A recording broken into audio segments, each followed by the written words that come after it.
할렐루야. 주님의 은혜와 평안이 여러분과 또한 여러분의 가정 가운데 함께하기를 기원합니다.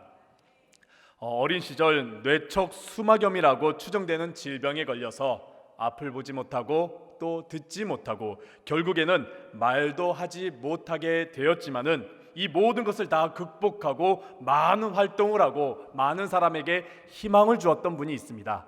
바로 헬렌 켈러. 그녀는 자신의 자서전 중에 여러 자서전 중에 하나인 내 삶의 이야기에서 자신의 과거에 그 어두웠던 정말 칠흑과 같은 어두웠던 삶에 대한 이야기를 하면서 동시에 빛의 삶에 대한 이야기도 하고 있습니다. 헬렌 켈러는 앞을 볼 수가 없었습니다. 또 들을 수도 없었습니다. 그 삶 자체는 어둠과도 같았지요. 그래서 자서전 초반을 읽어보면은 자신의 삶은 캄캄한 암흑과 같은 그런 속에서 살아갔다라고 말합니다. 마치 전혀 앞을 보지 못하는 바다 한가운데 항해하는 배처럼 자신의 삶은 너무나 초조했고 긴장했고 불안했고 그런 어둠 속에서 힘들게 살아갔다라고 말합니다. 이러한 어둠과 같은 삶 속에서 하나의 빗줄기가 등장하게 되는데 그때가 언제냐? 앤 설리번 선생님을 만날 때라고 말합니다. 앤 설리번 선생님을 만나서 그녀의 삶은 점점 어둠에서 벗어나 밝은 빛 가운데로 갔다고 말합니다. 특별히 헬렌 켈러에 대한 영화 아마 보신 분들도 있을 겁니다. 미라클 워커라는 영화를 보면은 헬렌 켈러와 또 앤 설리번 선생님이 만나는 가운데 앤 설리번 선생님이 헬렌 켈러에게 단어를 가르치는 장면을 보신 적이 있을 겁니다. 특별히 물이라는 그 워러라는 단어를 헬렌 켈러에게 가르쳤던 장면.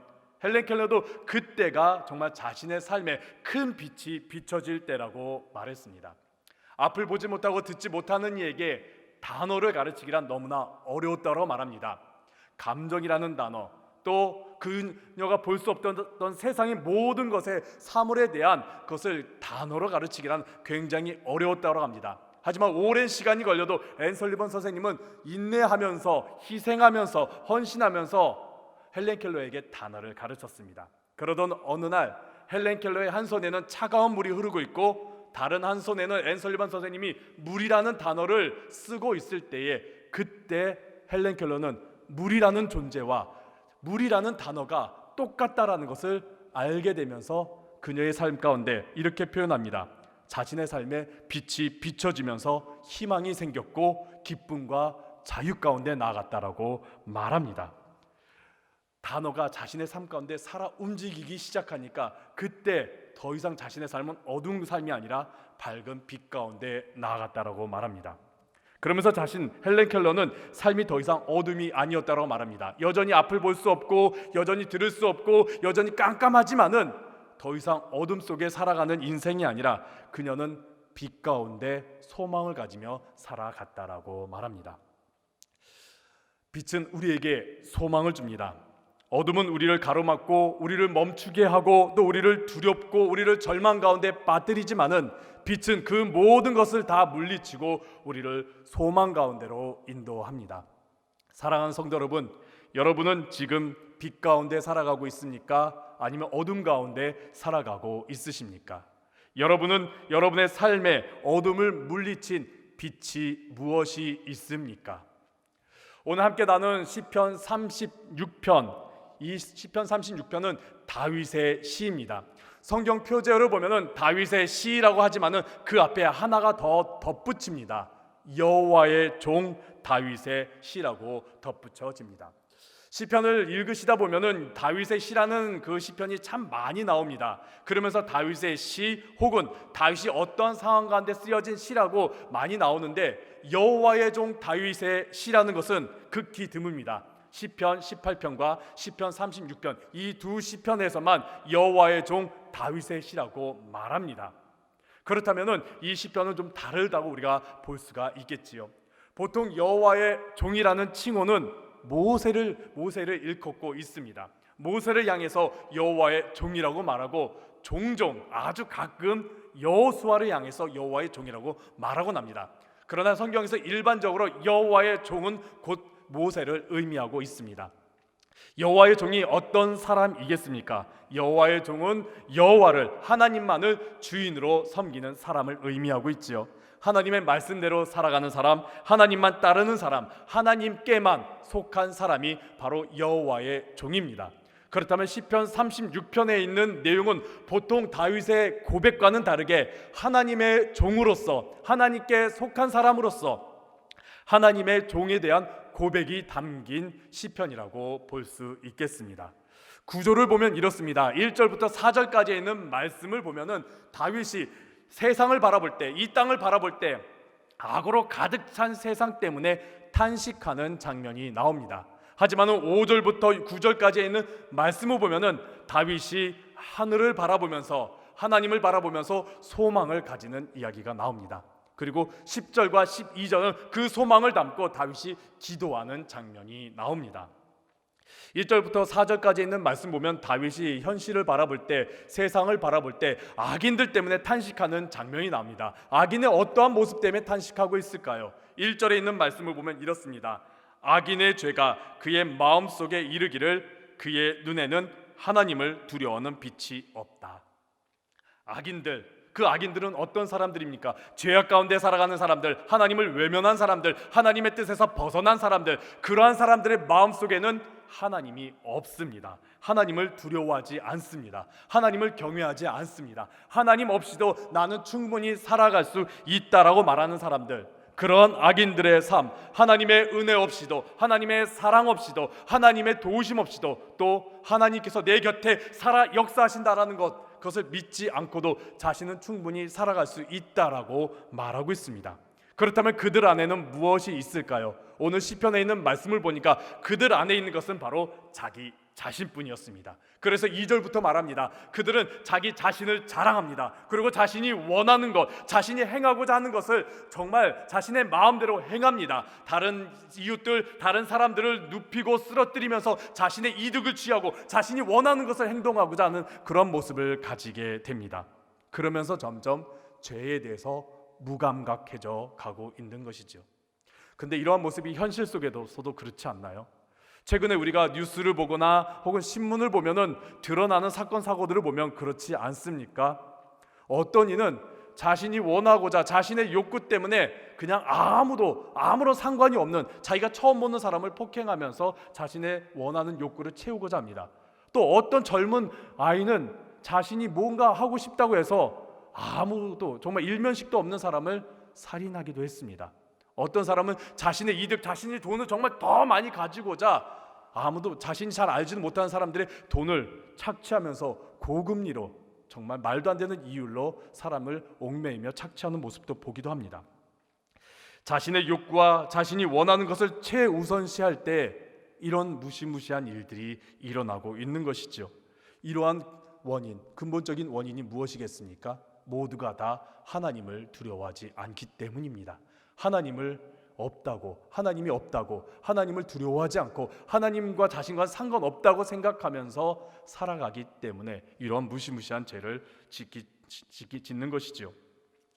이러한 현실을 볼 때 여러분 어떻습니까? 여러분은 이러한 세상을 볼 때 어떻습니까? 막막하지요. 깜깜하지요. 희망이라는 건 보이지 않는 것처럼 여겨지는 세상 가운데 우리가 살아가게 됩니다. 다윗도 마찬가지였습니다. 현실을 바라보니까, 이 세상을 바라보니까 이러한 악인들이 활개치는 세상을 바라보면서 이 가운데 어떻게 희망을 찾는가, 이 가운데 어떻게 살아갈 수 있는가 깜깜함을 느꼈습니다. 이러한 이때 다윗이 어떻게 했을까요? 오늘 본문을 보니까 다윗은 계속 땅을 향하여 내려보는 것이 아니라 눈을 들어 하늘을 바라보기 시작합니다. 5절부터 다윗은 하늘을 바라보기 시작하면서 하나님의 인자하심, 하나님의 진실하심, 하나님의 공의를 그가 발견하게 됩니다. 그러면서 다윗이 오늘 본문에서 가장 중요한 구절 9절에서 이렇게 고백합니다. 우리 함께 9절에 있는 말씀 함께 읽도록 하겠습니다. 진실로 생명의 원천이 주께 있사오니 주의 빛 안에서 우리가 빛을 보리이다. 아멘. 주님, 내가 하늘을 바라보고 주님을 바라보니까 생명의 원천이 주님께 있습니다. 내가 살아갈 이유, 내가 살아갈 힘, 내 생명, 내 살아갈 그 방향과 목적 주님께 있더이다. 그리고 이 어두운 세상 가운데 주님을 바라보니까 주의 빛 안에서 우리가 빛을 보게 됩니다. 오늘 이 두 가지에 대해서 우리가 함께 나눠보고자 합니다. 우리가 주님을 바라볼 때 우리의 생명의 원천, 우리의 삶의 이유, 이 생명의 원천이 주님께 있음을 우리가 함께 나눠보고자 합니다. 더불어서 우리가 이 어두운 세상 가운데 살아갈 때 우리가 주님을 바라볼 때 빛을, 그 소망을 우리가 바라볼 수 있음을 함께 나눠보고자 합니다. 생명의 원천이 주께 있고 또 주님의 빛 안에서 우리가 소망, 빛을 얻는다라는 말씀을 함께 나누면서 여기 계신 모든 분들 주님을 바라보며 다시 일어나시고 소망 가운데 나아가시기를 간절히 바랍니다. 첫 번째입니다. 생명의 원천은 주님께 있습니다. 생명의 원천, 이 원천이라는 단어의 히브리어는 마코우르라는 단어를 사용하고 있는데 뜻은 샘 혹은 우물 혹은 물이 솟아오르는 근원이라는 뜻을 가지고 있습니다. 이 단어는 하늘에서 내리는 비라는 그 물의 의미보다는 땅에서 솟아오르는 물의 의미를 가지고 있습니다. 그래서 생명의 원천이라는 이 말은 다시 말하면은 생수의 근원, 생수의 정말 시작점, 생수가 시작되는 곳이라고 우리가 볼 수가 있습니다. 물이 시작되는 곳, 생명의 물이 시작되는 곳이 바로 생명의 원천이라는 단어의 뜻입니다. 물은 생명체계에 있어서 정말 가장 중요하고 필수적인 요소입니다. 과학자들, 특별히 우주를 연구하는 과학자들에게 있어서 이 광활한 우주 가운데 생명체가 있는 행성을 찾기 위해서 그 행성에 정말 필수적으로 있어야 될 것, 그것은 바로 물이라고 말하지요. 물이 있다, 그렇다면 그곳에는 생명체가 있을 가능성이 굉장히 높다라고 말합니다. 그렇기 때문에 물이 있느냐 없느냐는 즉 생명이 있느냐 없느냐와도 같습니다. 우리의 오랜 역사 속에서도 마찬가지죠. 물이 있는 곳에 생명체들이 모입니다. 물이 있는 곳에 마을이 형성되죠. 우물이 있는 곳에 마을이 형성됩니다. 그리고 큰 강이 흐르는 곳, 물이 흐르는 곳에 문명이 발생되는 것을 우리가 보게 됩니다. 그렇기 때문에 물은 생명과 연관이 굉장히 깊습니다. 그리고 물의 근원, 물의 원천은 바로 생명의 원천과도 똑같다라는 것이죠.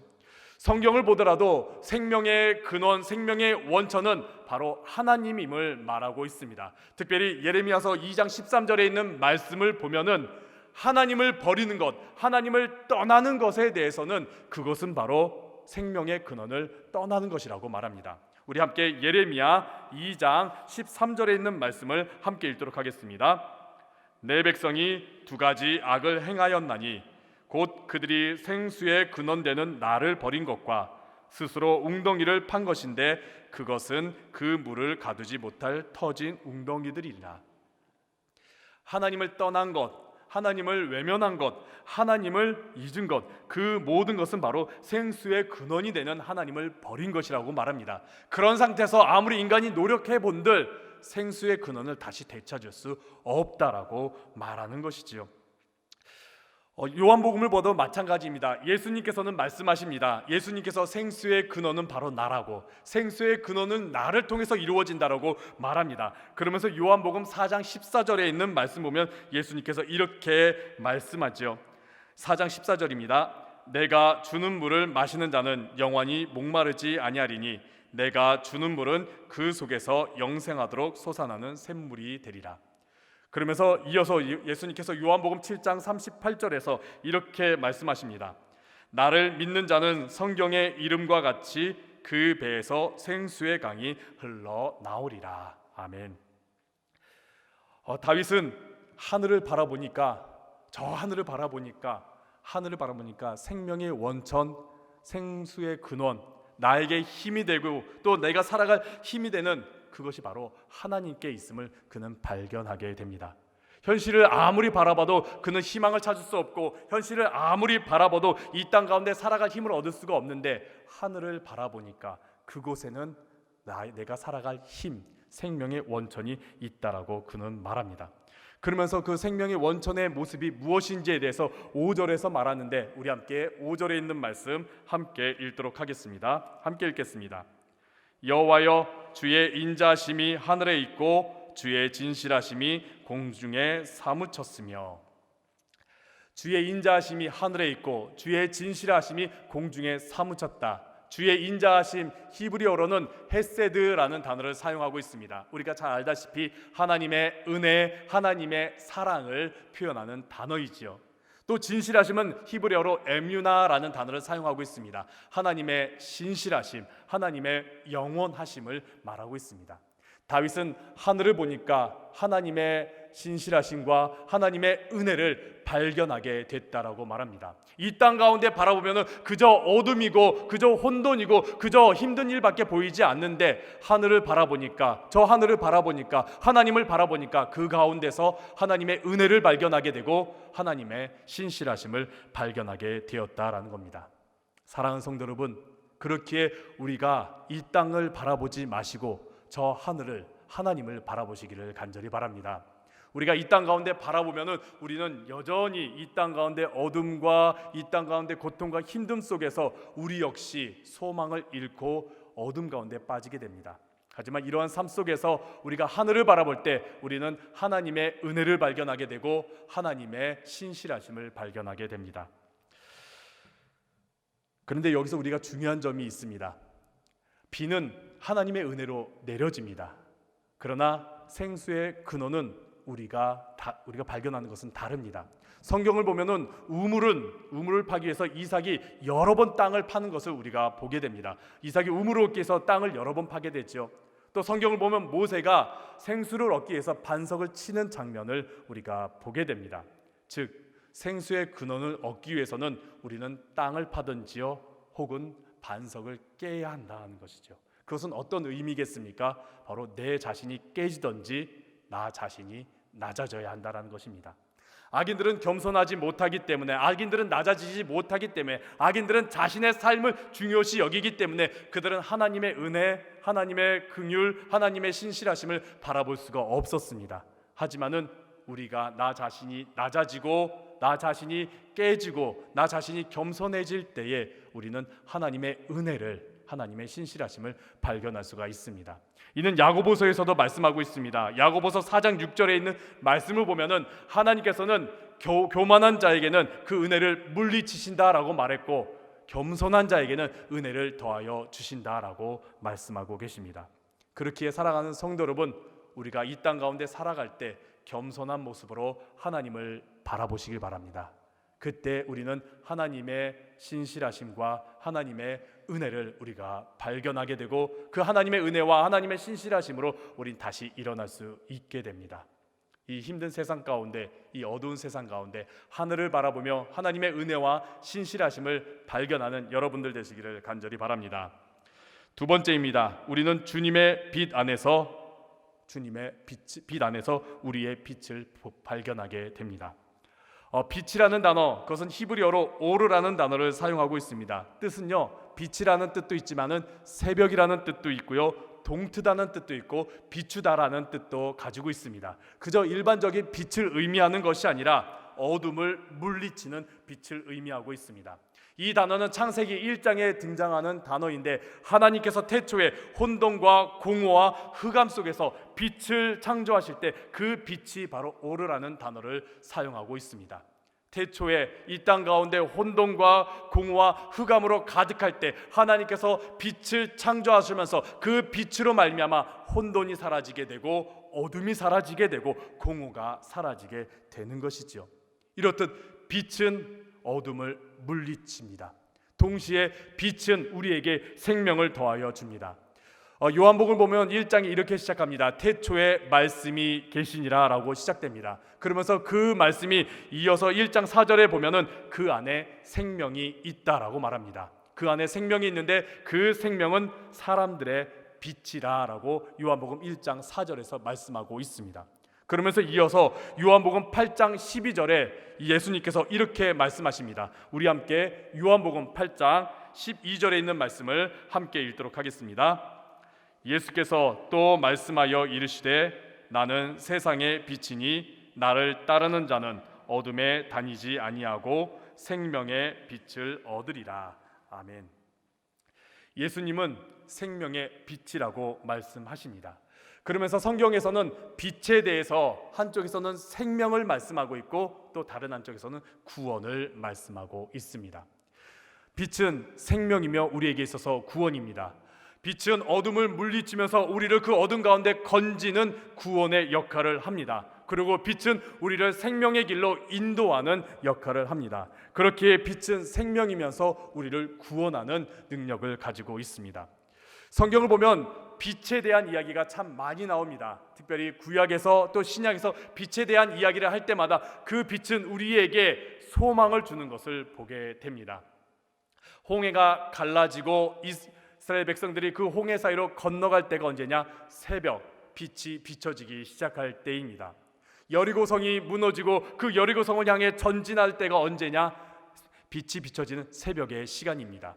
마찬가지로 예수님께서 사망 권세를 물리치고 부활하신 때가 언제냐? 새벽 빛이 비춰진 때입니다.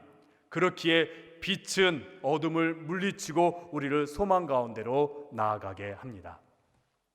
1960년대 미국에서 흑인 인권 운동이 일어났습니다. 이때 대표적으로 활동했던 두 명의 사람이 있는데 한 명은 마틴 루터킹 목사님이시고 다른 한 명은 말콤 X라는 사회운동가입니다. 두 분 모두 목사님의 아들입니다. 믿음의 가정 안에서 성장을 했습니다. 그런데 흑인 인권 운동에 있어서 이 두 사람은 전혀 다른 방향을 걸었습니다.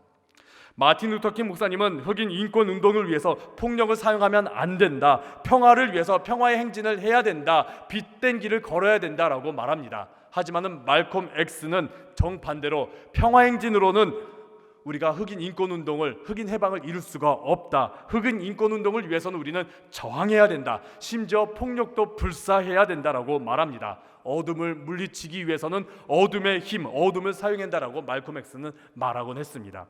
이런 말콤 X가 이렇게 말할 때 마틴 루터킹 목사님은 다음과 같이 말했습니다. 어둠으로 어둠을 몰아낼 수는 없습니다. 오직 빛으로만 할 수가 있습니다. 증오로 증오를 몰아낼 수는 없습니다. 오직 사랑만이 그것을 할 수 있습니다 라고 말했습니다. 그러면서 마틴 루터킹 목사님은 빛만이 오직 어둠을 물리칠 수 있다라고 말하면서 예수님의 사랑으로 또 예수님의 평화로 계속해서 흑인 인권 운동을 하였고, 그 빛을 가지고서 그는 명연설, 나는 꿈이 있습니다라는 그 명연설을 하게 됐지요. 그러면서 그는 빛 가운데로 나아갔고 그 빛으로 소망을 가지고 전진할 수가 있었던 것입니다. 다윗은 하나님을 바라보면서 어둡고 절망적인 현실 속에서 빛을 발견하게 됩니다. 그리고 그 빛으로 오늘 본문 9절에서 그는 이렇게 말합니다. 우리가 빛을 보았다. 그 빛, 어둠을 물리치는 빛을 보았다라고 말합니다. 주님의 빛으로 말미암아 우리는 어두운 삶이 지나가고 새벽에 빛이 밝아오는 것을 발견하게 됩니다. 그렇게 사랑하는 성도 여러분, 이 땅 가운데서 하늘을 바라보면서 주님의 빛을 발견하면서 여러분들의 삶 가운데 그 빛된 삶을, 밝아진 삶을 살아가시는 여러분들 되시기를 간절히 바랍니다. 죄악으로 어두워진 이 세상, 또 어둠에 가득한 이 세상 가운데서 우리가 승리하기 위해서는 우리는 생명의 원천이신 주님을 바라보면서 주님의 은혜와 주님의 신실하심을 발견해야 합니다. 동시에 빛이신 주님을 우리가 바라보면서 우리의 삶 가운데 빛이 비춰져야 합니다. 빛이신 주님 안에 거하고 또 빛이신 주님을 바라보며 주님께서 우리 가운데 힘주시고 소망 주시는 그 능력으로 살아가시는 여러분들 되시기를 간절히 바랍니다. 주님의 인자하심, 또 주님의 신실하심, 또 주님의 소망으로 여러분들의 삶 가운데 주님의 빛이 가득하기를 간절히 바랍니다.